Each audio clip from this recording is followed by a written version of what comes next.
1, 2, 3, come on!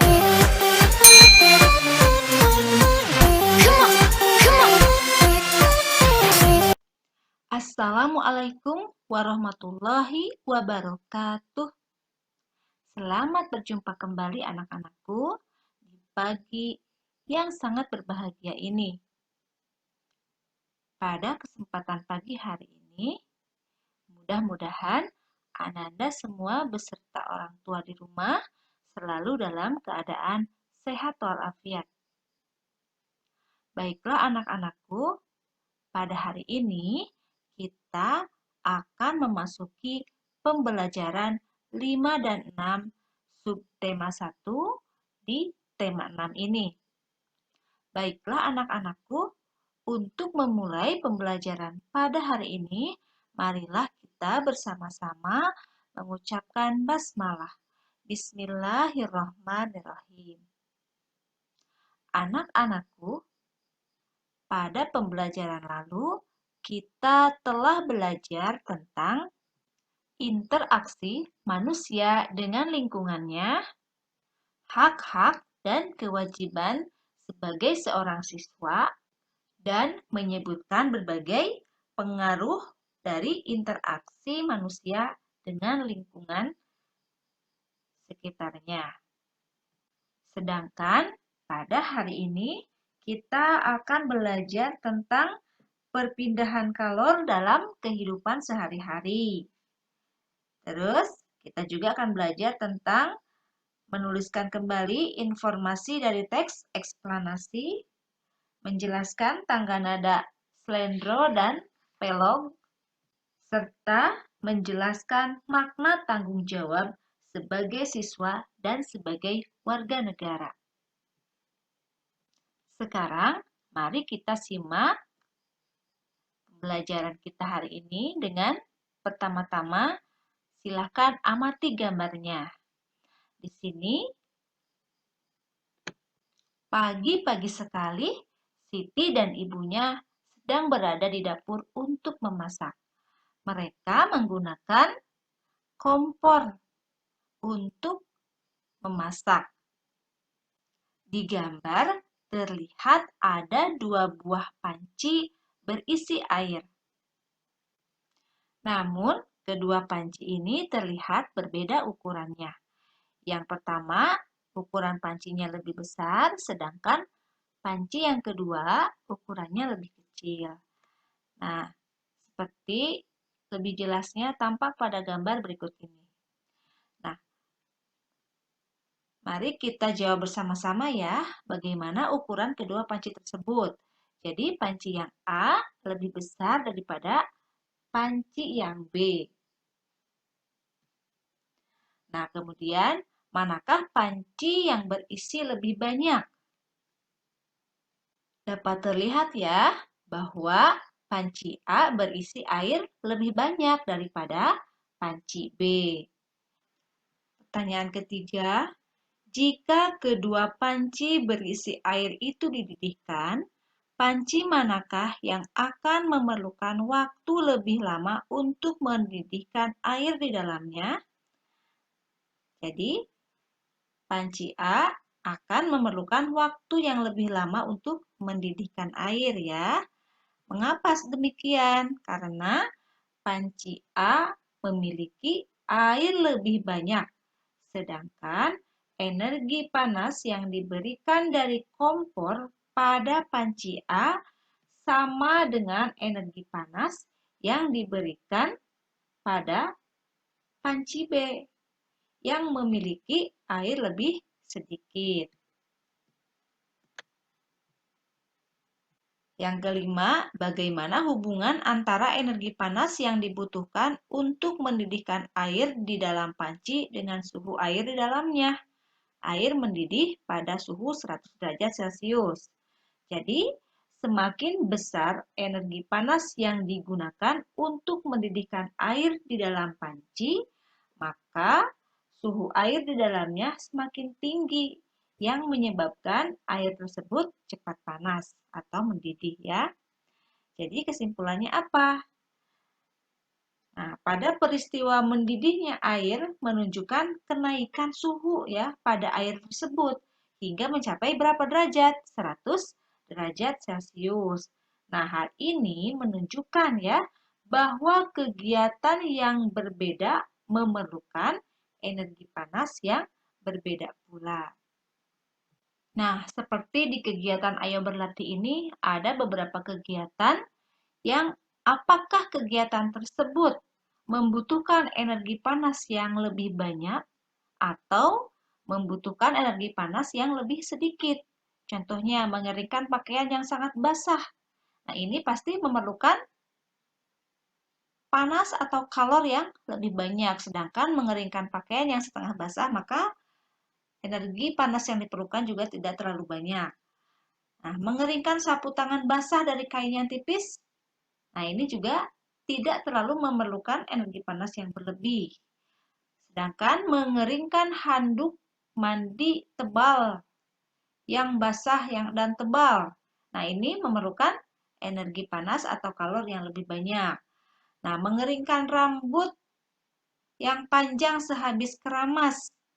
Ini juga memerlukan energi panas atau kalor yang lebih banyak. Sedangkan mengeringkan rambut pendek setelah keramas tidak terlalu membutuhkan energi panas yang lebih banyak.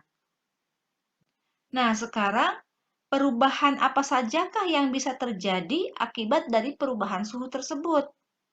Anak-anakku, kalor atau panas yang dimanfaatkan itu dapat mempengaruhi wujud benda ya. Nah, kalor dapat menyebabkan terjadinya pemuaian atau penyusutan benda.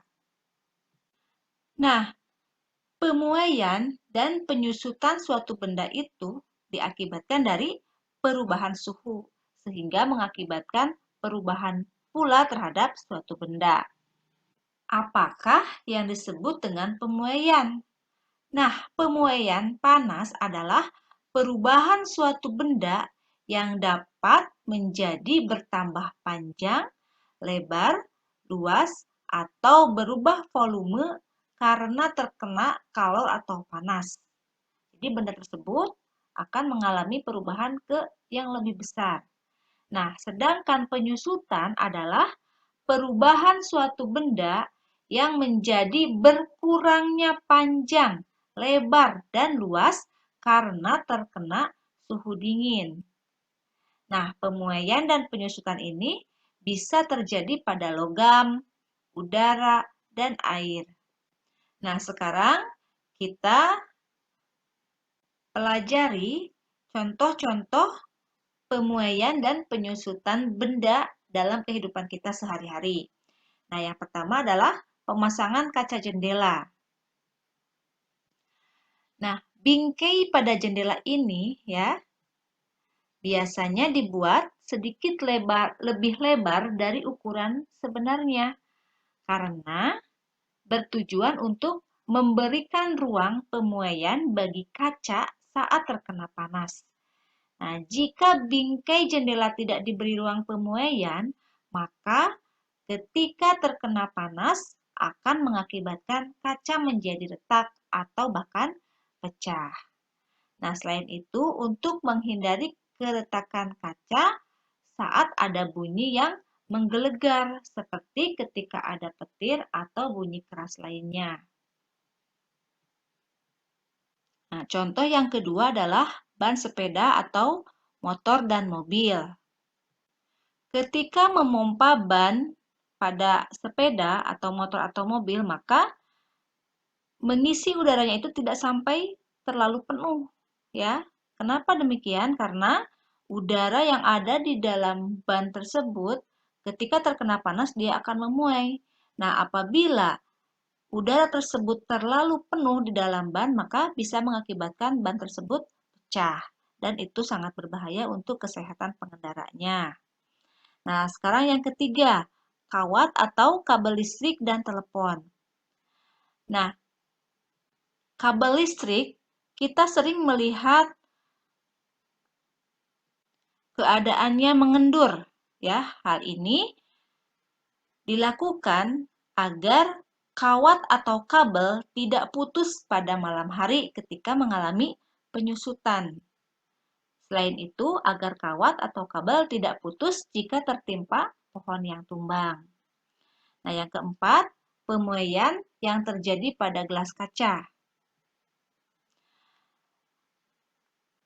Kita pernah pasti melihat ya, ketika gelas yang dituangi oleh air yang panas, tiba-tiba gelas tersebut retak.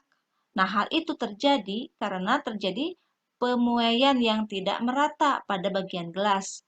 Jadi, disarankan agar tidak menuangi gelas basah atau gelas dingin dengan air panas yang baru mendidih. Yang kelima, pemuaian pada sambungan rel kereta api.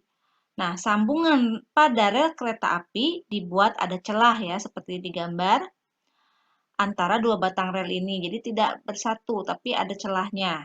Hal ini dilakukan untuk memberikan ruang muai, sehingga saat terkena panas, rel tersebut tidak melengkung.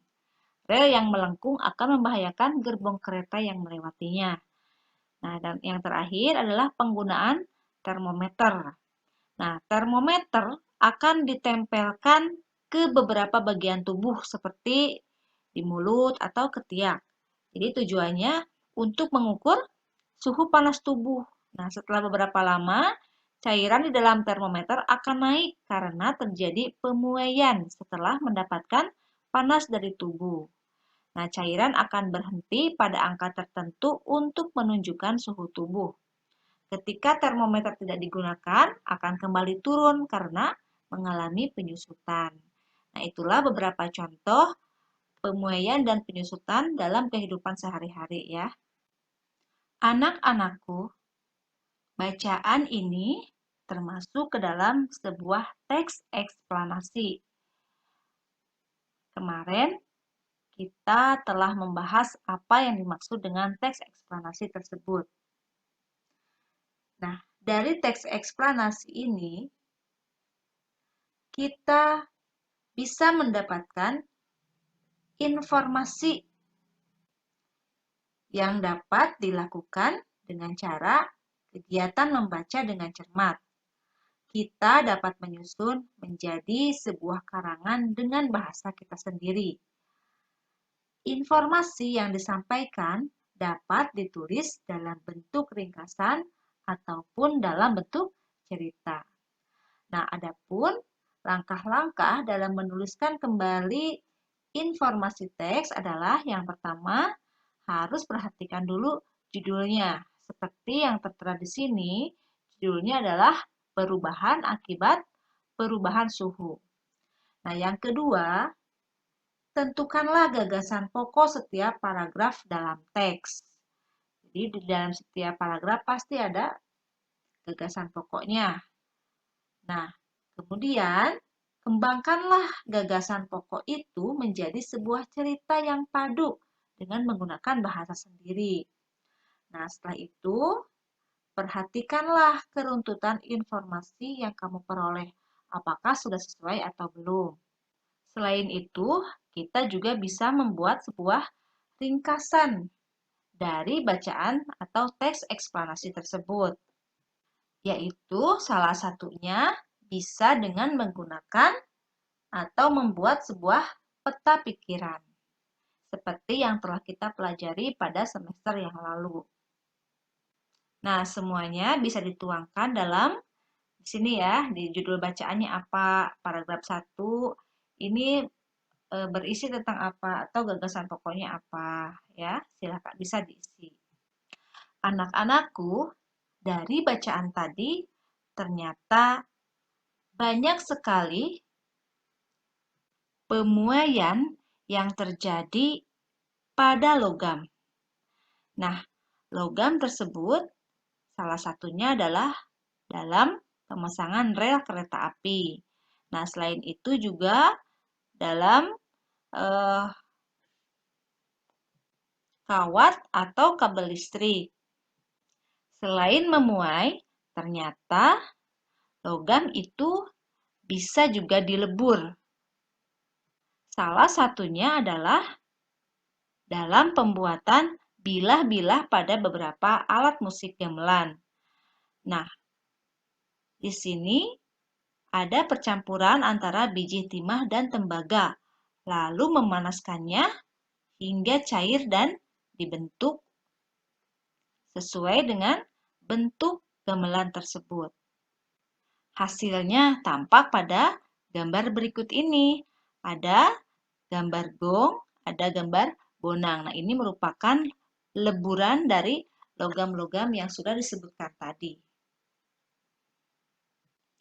Anak-anakku, gamelan ini adalah salah satu alat musik yang digunakan untuk mengiringi lagu-lagu pada tangga nada pentatonis.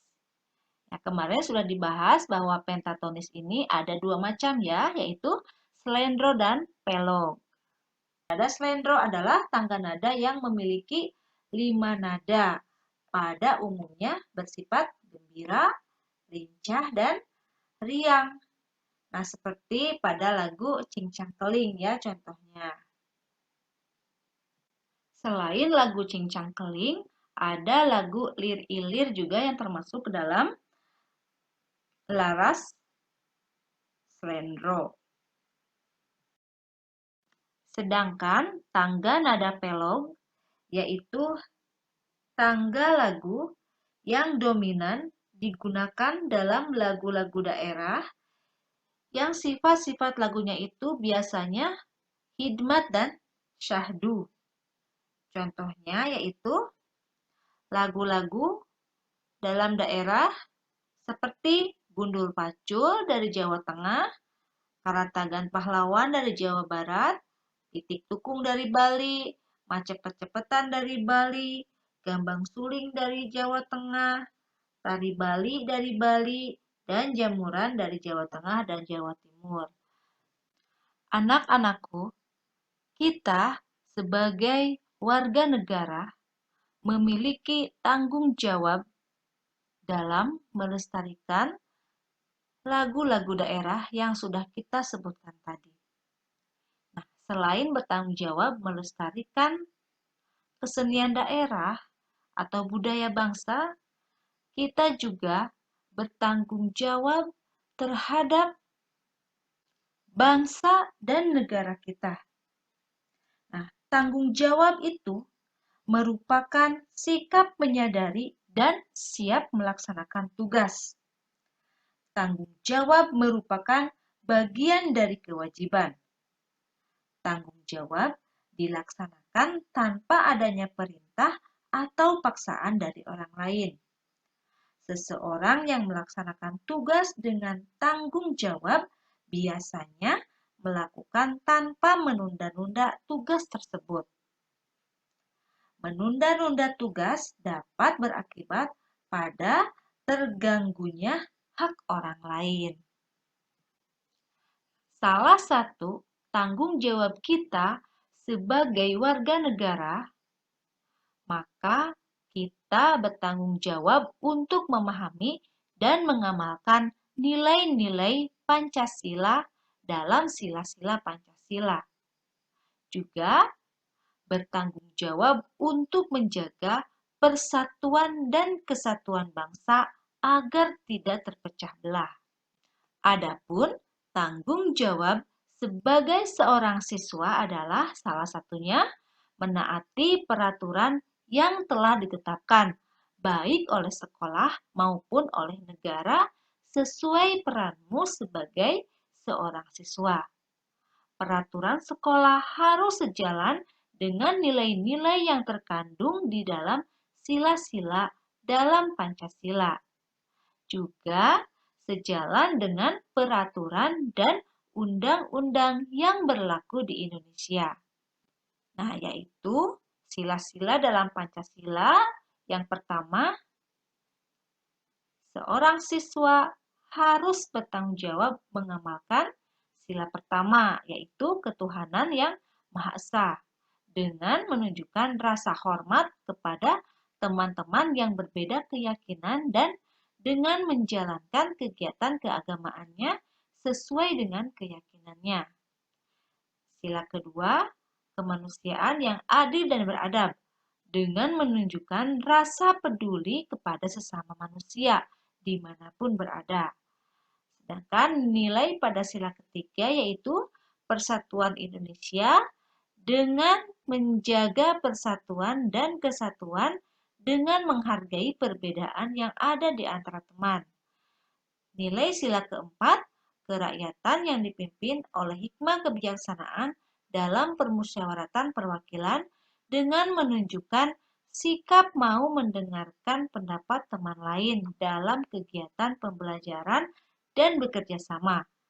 Nilai sila kelima adalah keadilan sosial bagi seluruh rakyat Indonesia dengan menaati peraturan sekolah yang menjamin rasa keadilan di sekolah. Ayo, bagaimanakah caranya agar kita dapat menjadi orang yang bertanggung jawab?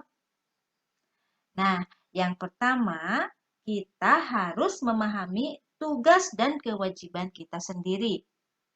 Yang kedua, harus melaksanakan tugas dengan disiplin dan tanpa menunda-nunda waktu.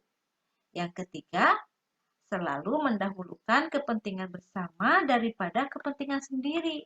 Dan yang keempat, harus menghormati hak-hak orang lain. Nah, dengan begitu, kita insya Allah akan menjadi orang yang bertanggung jawab. Nah, demikianlah anak-anakku pembelajaran yang dapat kita laksanakan pada hari ini. Mudah-mudahan ada manfaatnya untuk kita semua. Mari kita simpulkan apa saja pelajaran yang sudah kita bahas bersama. Jadi, kita telah belajar tentang apa saja?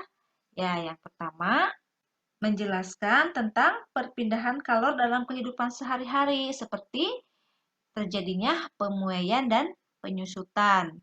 Kemudian, bagaimana cara kita mengambil informasi dari sebuah teks eksplanasi, ya. Selanjutnya, kita juga telah belajar tentang lagu-lagu tangga nada slendro, yaitu ada lagu Cincang Keling, Lir Ilir ya tadi, dan Cening Putri Ayu. Sedangkan tangga nada pelog, yaitu ada lagu Karatagan Pahlawan, ada Gundul-Gundul Pacul, dan lain-lain. Dan yang terakhir, kita telah belajar tentang menjelaskan makna tanggung jawab sebagai warga negara dan sebagai pelajar ya tentunya. Nah, demikianlah anak-anakku yang dapat Ibu sampaikan. Tetap semangat belajar di rumah dan semoga kita selalu berada dalam lindungan Allah Subhanahu wa taala. Amin. Marilah kita tutup pembelajaran kita hari ini dengan sama-sama mengucapkan hamdalah. Alhamdulillahirabbil alamin. Wassalamualaikum warahmatullahi wabarakatuh.